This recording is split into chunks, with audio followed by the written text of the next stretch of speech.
Okay, so this week I decided to make two videos because the first one made me start thinking about the second one.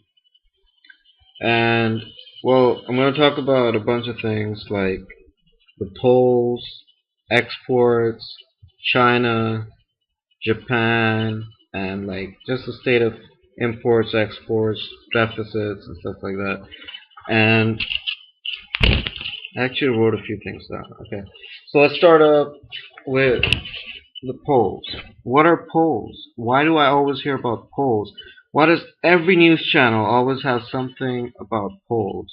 Like, I've never ever had to do a poll. I've never done a poll. Don't plan on doing a poll. Maybe I'm just unlucky, one of those people that they shun and don't do a poll on.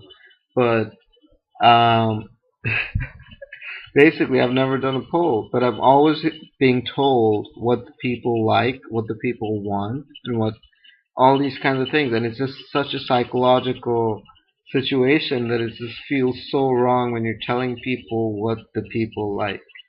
It's crazy. And the whole science of it is you need to take a random sample of people who represent the entire country, and first of all, it has to be random. It has to represent the entire people, and the sample has to include uh, basically a random situation. And the margin of error has to be very low.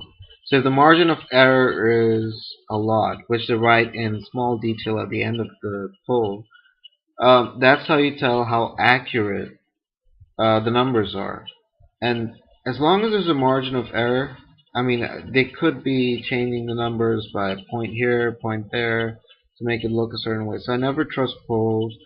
They tell you not to follow it during election time and some other times, and it's just every show has it. You can do it by text now. You can do it on the internet, on the phone, and it doesn't really like if you don't know what you believe in or what you stand for by now. Like it just seems ridiculous to have a poll. Why do we need a poll to tell us what we already believe in or already think? It's just those little bits of people who are undecided and are not sure, and to sway them left or right, we use polls. Like I just don't see any, and I think that's stupid to not know which direction to go in by now. I mean, undecided voters just seem crazy because if you really know all the facts, there's no way, if you know all the facts, that you're going to be undecided. Because those are people who work really hard, don't have time to look at the facts, don't have time to get all that information, and they just rely on these news channels and stuff who are going to get Fox Channel, who's going to give a bunch of lies to you and try to sway your opinion left or right. But those aren't the facts, those aren't the truth. You don't have the time for that. And I respect that. I understand why you can't get that. But don't make your choice without by based on a poll. Let's just say put it that way. Because as far as I'm concerned, psychologically, how I'm affected by a poll is it's either reassuring and calming, or it makes me wonder what the people are thinking, or why aren't the facts getting out there? That those are the only four things that come to mind whenever I see a poll that's not accurate, which is almost every poll. And I've seen that polls are always, almost always 50-50, close to it. Maybe a point here, a point there, but that's also the margin of error, right?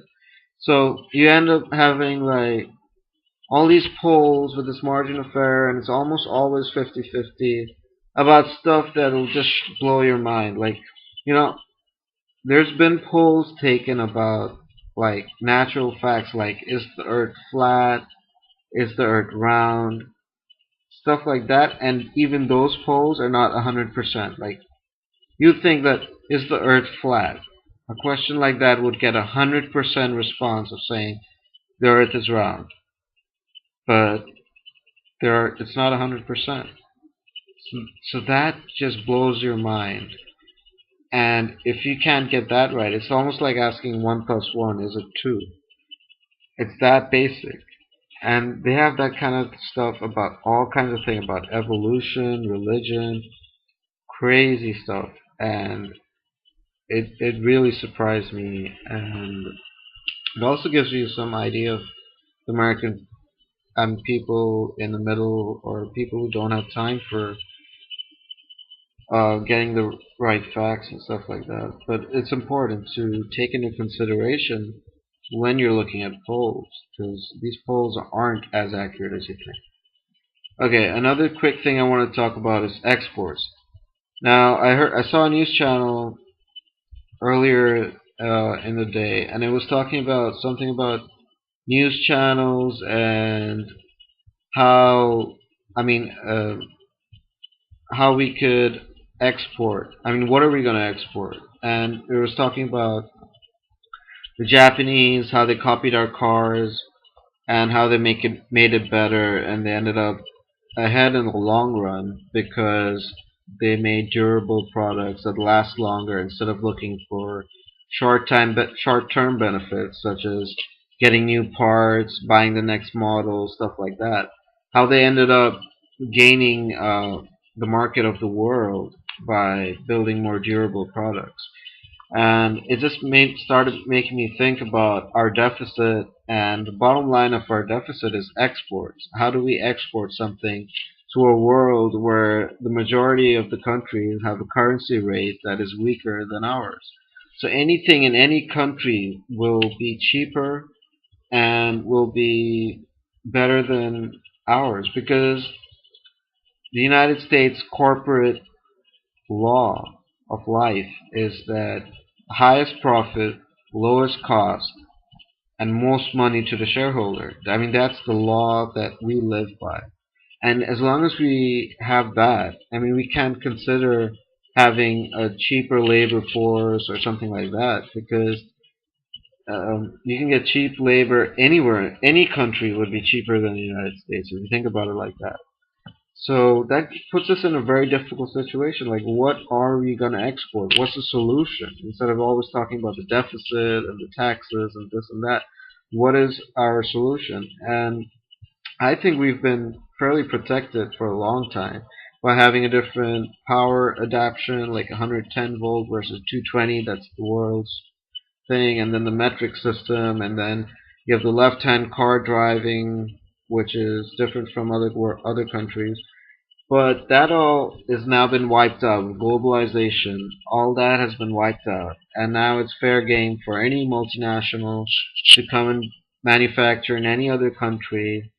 And we're having a problem with taxes. And like, I mean, not just taxes, I mean, with exports and multinational companies who manufacture in foreign countries don't pay taxes in the United States, and we need to close that loophole first. We need to stop all that not paying your taxes.